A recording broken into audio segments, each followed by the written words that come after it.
मार पड़ती है भाई, कभी भी चेक कर लेंगे। देखो क्या करने वाले हैं, इसमें क्या करते हैं, सबसे पहले ये बोलता है कि सेंट्रल एटम को सेलेक्ट करेंगे और सेंट्रल एटम का सेलेक्ट करने के बाद उसका इलेक्ट्रॉनिक कन्फिग्रेशन लिखेंगे। लेकिन मैं रिकमेंड ये करता हूं कि आप सारा इलेक्ट्रॉनिक कन्फिग्रेशन मत लिखो, केवल उसका बैलेंस सेल का इलेक्ट्रॉनिक कन्फिग्रेशन लिख लो, ठीक है। वो करेंगे। उसके बाद उसी के जस्ट नीचे में हम लोग बोलते हैं कि स्टेप नंबर 1 जिसको हम ग्राउंड स्टेट बोलेंगे, वाइल इसका इलेक्ट्रॉनिक कन्फिग्रेशन कहलाएगा। उसके बाद अगर कभी ज़रूरत पड़े तो हम इलेक्ट्रॉन को एक्साइट भी कराएंगे। कैसे देखेंगे अभी कि अगर मान लो, जैसे मैं बताता हूँ, मेरे को बनाना है PCl5, लेकिन फास्फोरस के अंदर में आप देखोगे तो केवल 3 अनपेयर्ड होते हैं और बॉन्ड कितने बनाने हैं, 5। तो भाई एक तो लोन पेयर है, लेकिन अगर उस लोन पेयर को मैं अनपेयर्ड बना दूं, किसी भी करके, कैसे भी करके बना देना है, तो क्या करूंगा, इस जो पेयर्ड इलेक्ट्रॉन था उस इलेक्ट्रॉन को एक्साइट करा के दूसरे एनर्जी लेवल में चले जाऊंगा, तो वो अनपेयर्ड हो जाएगा। अब देखो 3 तो पहले थे, एक अनपेयर्ड होगा, अब जो भेजे हैं वो भी अनपेयर्ड है, तो कितने अनपेयर्ड हो गए, 5 हो गए ना टोटल। अभी करके दिखाते हैं, देखना कैसे। और यहीं से हम लोग इसका रूल्स भी लिख लेंगे हाइब्रिडाइजेशन का, हालांकि उतना जरूरत नहीं है, उतना आप लोग जानना भी नहीं है, लेकिन फिर भी हम लोग करते। देखो क्या करते हैं, स्टेप नंबर 1 सबसे पहले मैं CH4 ही बनाना पसंद करूंगा। CH4 में देखो इसका स्टेप नंबर 1 क्या बोलता है, स्टेप नंबर 1 बोलता है कि इस स्टेप के अंदर में सेंट्रल एटम का इलेक्ट्रॉनिक कन्फिग्रेशन लिखी जाती है, केवल बैलेंस सेल का। तो लिख लो।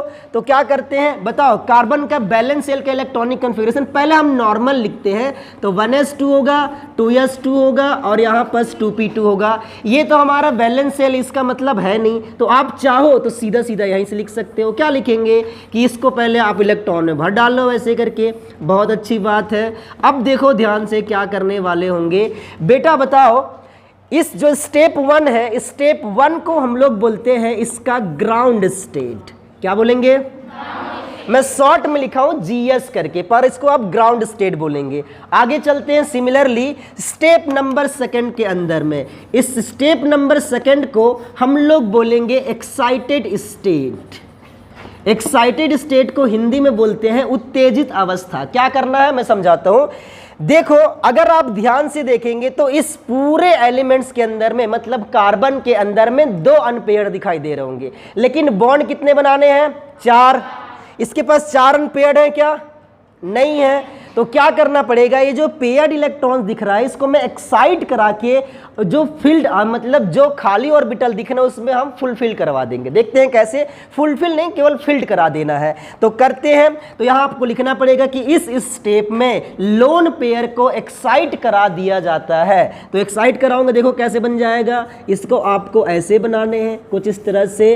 अब यहां पर तो 2 इलेक्ट्रॉन्स था, ऐसे भर लेते हैं। इस इलेक्ट्रॉन को मैंने कहां भेज दिया है, इस ऑर्बिटल में भेज दिया है क्या। अब आप देखोगे तो इस कार्बन के पास कितने अनपेयर्ड दिखाई दे रहे हैं, 4। अब चारों अनपेयर्ड को हम लोग इसके साथ ओवरलैप करा सकते हैं।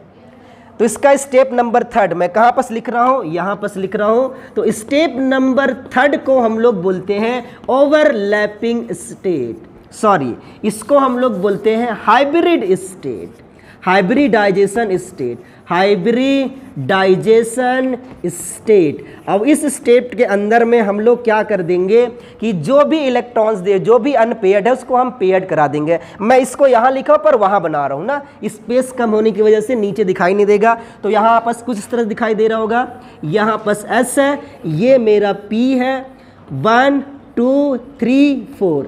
अब देखो बेटा हाइड्रोजन मोनोवैलेंट है क्या, एक बॉन्ड बना, यहाँ पास H H H 4 ठो है ना, इसके साथ, इसके साथ, इसके साथ, इसके साथ, मतलब ये ओवरलैप हो गया। अब मुझे बताओ जब हाइड्रोजन ने कार्बन के साथ मिला, या ऐसे बोल दूं कि 4 कार्बन ने जब हाइड्रोजन के साथ मिला तो कार्बन के कौन कौन से ऑर्बिटल इन्वॉल्व हुए हैं, कौन कौन से बताओ, S के 1 और P के 3। तो हाइब्रिडाइजेशन कौन सा हो जाएगा, sp3। sp2 कहां से होगा, sp3 ना होगा। अच्छा स्टेप नंबर 3 समझ में आ गया। स्टेप नंबर 4, स्टेप नंबर 4 को हम लोग क्या बोलेंगे, स्टेप नंबर 4 को बोला जाता है ओवरलैपिंग स्टेट। इसमें कैसे करना है, बहुत इजी है, वेरी इजी। कैसे, यहाँ बस ये बना डालो, यहाँ बस आप कार्बन का बना डालो, 1 2 3 4। अब हाइड्रोजन गया है भाई, तो हाइड्रोजन तो ओवरलैप कर लेगा ना, मतलब इस ऑर्बिटल इलेक्ट्रॉन्स को दे दिया होगा। एक हाइड्रोजन ने इस ऑर्बिटल इलेक्ट्रॉन दिया होगा, इसमें ये भी दिया होगा, इसमें ये भी दिया होगा, मतलब यहाँ पर हाइड्रोजन का इलेक्ट्रॉन्स, यहाँ पर हाइड्रोजन का इलेक्ट्रॉन, यहाँ पर हाइड्रोजन का इलेक्ट्रॉन और यहाँ पर हाइड्रोजन का इलेक्ट्रॉन्स। इस स्टेप को हम लोग बोलते हैं ओवरलैपिंग। मैंने क्रॉस क्यों किया है, क्योंकि पता चलना चाहिए कि किसका हाई इलेक्ट्रॉन है। आप चाहो तो अपोजिट स्पिन भी बना सकते हो, पर ऐसे बनाने से पता चल जाता है। क्लियर है? तो ये स्टेप को बोलते हैं बेटा लॉन्ग कट मेथड, जो हमने नहीं सीखा, हम शॉर्टकट मेथड सीखे हैं। ये इससे गारंटी नहीं बनाओगे मैं जानता हूं, पर सीखना तो पड़ेगा ना। ठीक है, एक बार कॉपी कर लो, लेकिन स्टेप 1 में आपको लिखना पड़ेगा भाई कि इस स्टेप में हम लोग इलेक्ट्रॉनिक कॉन्फ़िगरेशन लिखते हैं। तो यहाँ पास लिख देता हूँ, कहीं पास क्या लिखूंगा, तब तक कॉपी करो। इस स्टेप में सेंट्रल एटम का, शॉर्ट में लिख रहा हूँ, सेंट्रल एटम का इलेक्ट्रॉनिक कॉन्फ़िगरेशन लिखते हैं। इलेक्ट्रॉनिक कॉन्फ़िगरेशन कॉन्फ़िगरेशन ब्रैकेट में लिख रहा हूं बैलेंस सेल।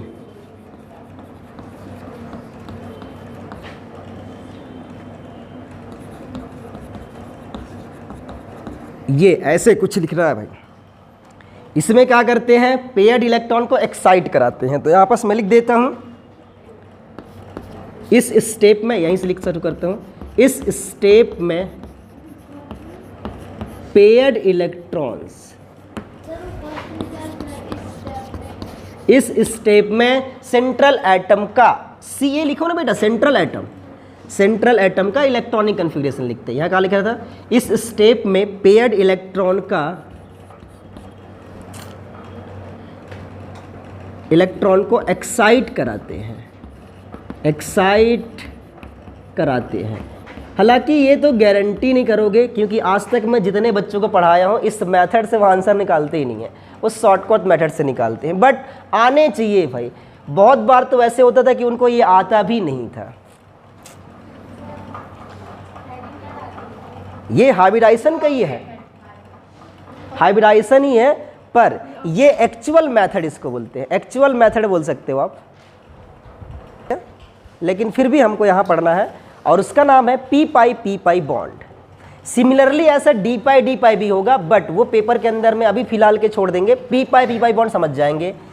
तो क्या लिखेंगे, पी पाई बॉन्ड। ये थोड़ा सा काम की बात है, हम समझेंगे कैसे।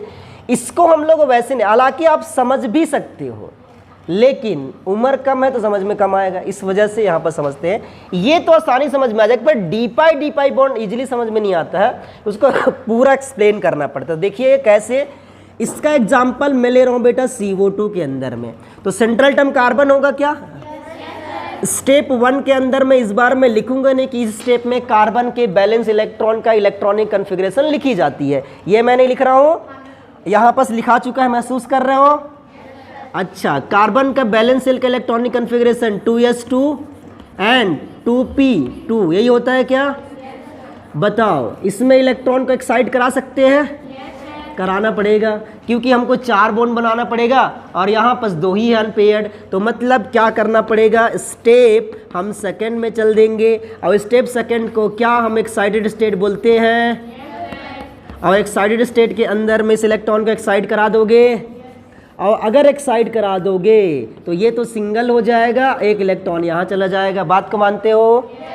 अच्छा, स्टेप नंबर 3 के अंदर में हम लोगों ने क्या किया था, तो स्टेप नंबर 3 के अंदर को हम लोग बोलते हैं हाइब्रिडाइज्ड स्टेट। हाइब्रिडाइज्ड स्टेट देखो कैसे, तो समझाते हैं। यहाँ पर बन जाएगा S वाली और यहाँ पर है P वाली, 1 2 3 4। अब देखना, बहुत अच्छी बात है बेटा, बताओ ऑक्सीजन मोनोवैलेंट है या डाईवैलेंट है? इसका मतलब कि 2 बॉन्ड फॉर्म करना पसंद करेगा। और अगर ये 2 बॉन्ड फॉर्म करना पसंद करेगा तो देखो, ऑक्सीजन का मैं 2 अनपेयर्ड बना रहा हूं, इस ऑक्सीजन का भी 2 अनपेयर्ड। चलो, ये इलेक्ट्रॉन इसके साथ गया तो सिग्मा बॉन्ड, ये इलेक्ट्रॉन इसके साथ गया तो सिग्मा बॉन्ड।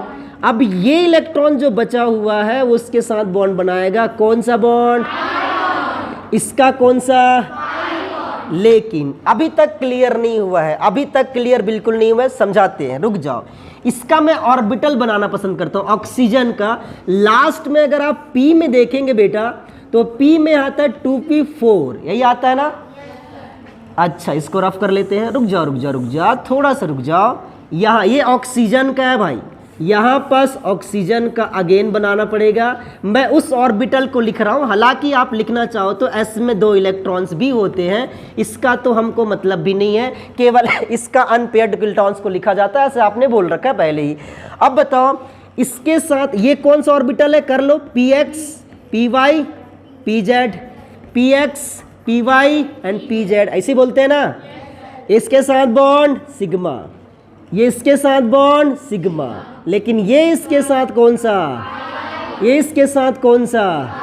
अब मुझे बता दो, अब मुझे बता दो, सुन लो भाई, पाई बॉन्ड फॉर्मेशन करने के लिए ऑक्सीजन का कौन सा ऑर्बिटल इन्वॉल्व हुआ है?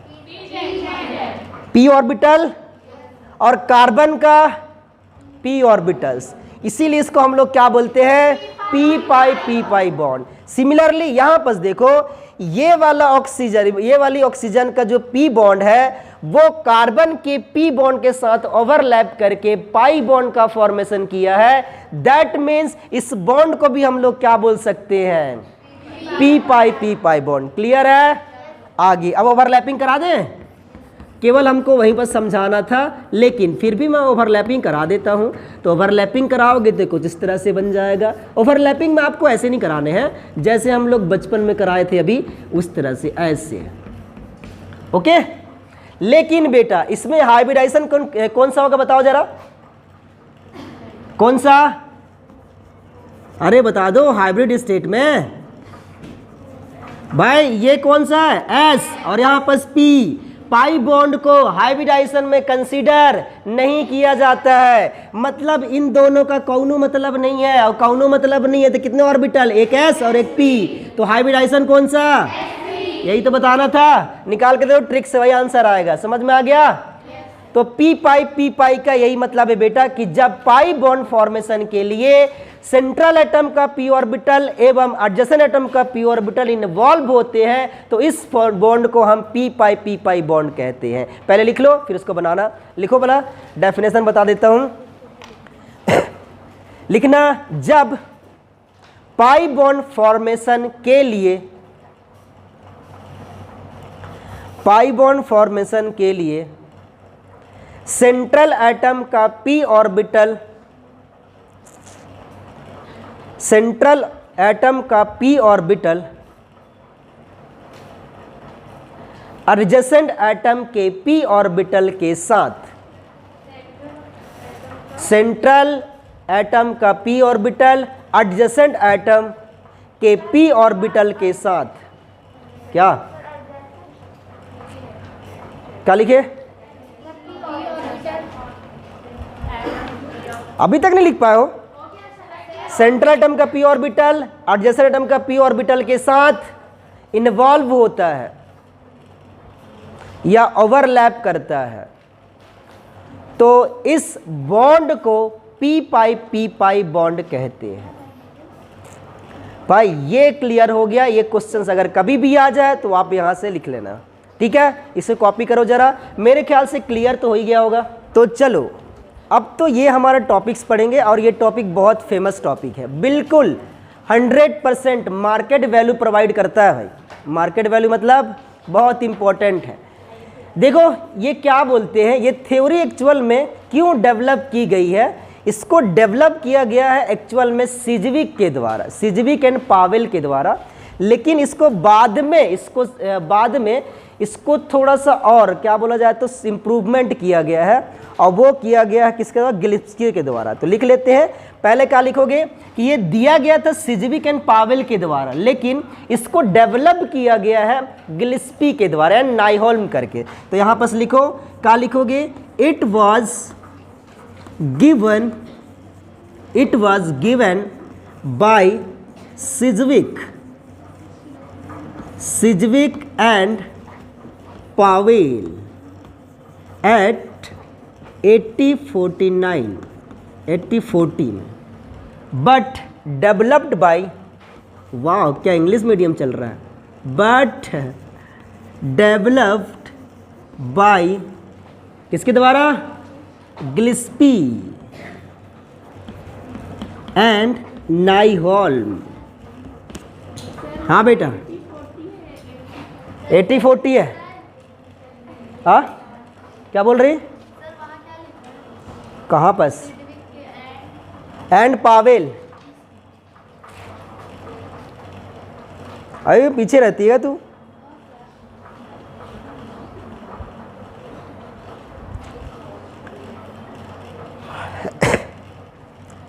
इसे कॉपी करना, रफ नहीं करूंगा, अब सुन लो पहले, अब हो गया जितना कॉपी करे हो।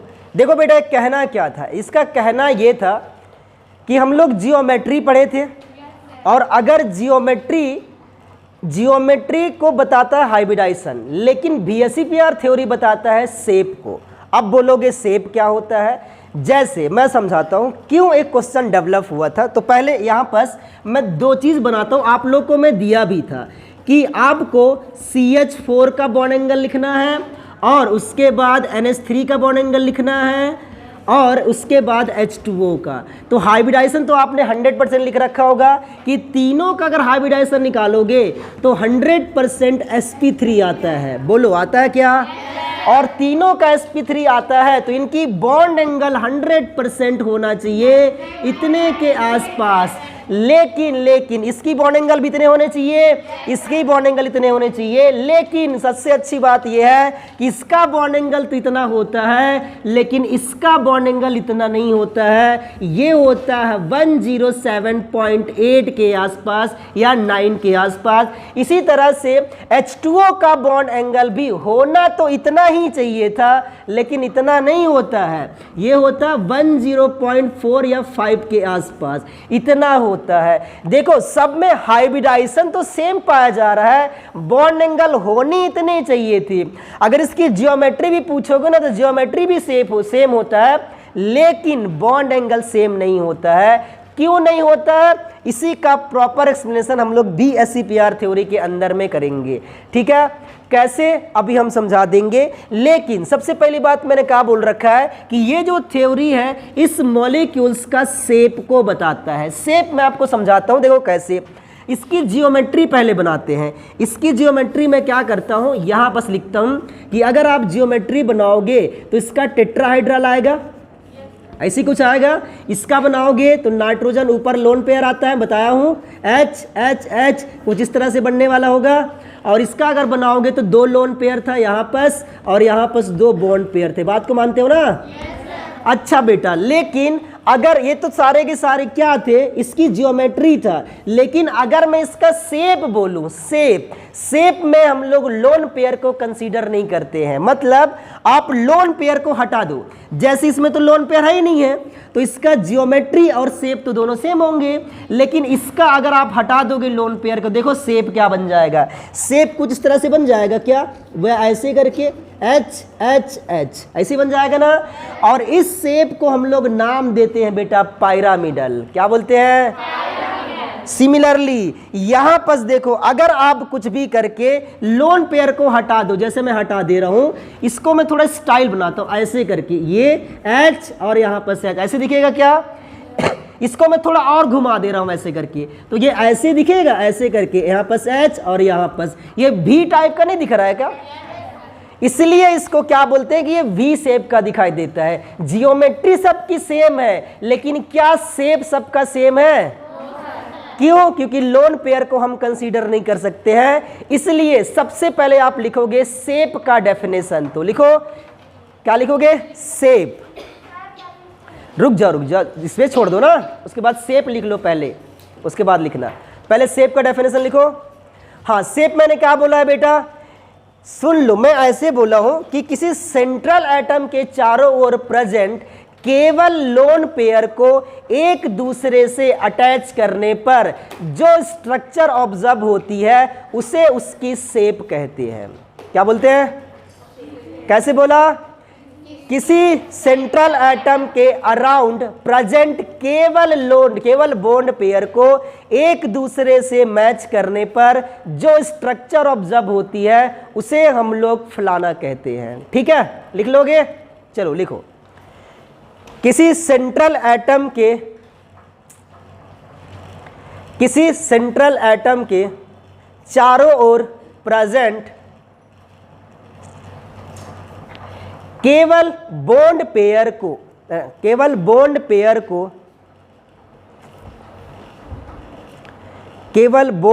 को एक दूसरे से मैच करने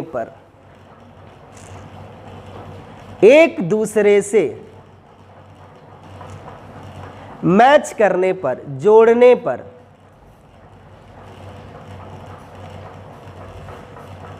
जो संरचनाएं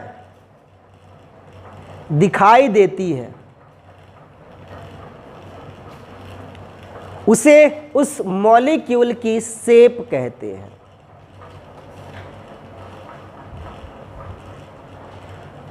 हो गया? अच्छा, एक स्टार पॉइंट बना के लिखिएगा वहीं पास। एक स्टार पॉइंट बना के क्या लिखना है कि BSEPR थ्योरी मॉलिक्यूल के शेप को एक्सप्लेन करता है। तो लिखो स्टार बना के, VSEPR थ्योरी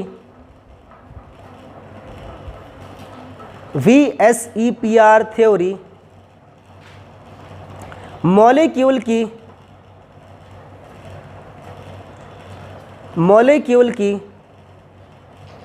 शेप को एक्सप्लेन करता है। मॉलिक्यूल की शेप को एक्सप्लेन करता है। हाँ, बाकी ये जो मैं लिखा हूं इसे अब आप कॉपी कर सकते हो। ठीक है, यहां तक। इसको ना करो, इसको जरूरत नहीं है, इसको तो हम बनाएंगे आगे बनाएंगे इसको, लेकिन आप इसको जरूर कॉपी कर लो जो मैंने लिखवाया है। Develop by Sidgwick and नाइहोल्म।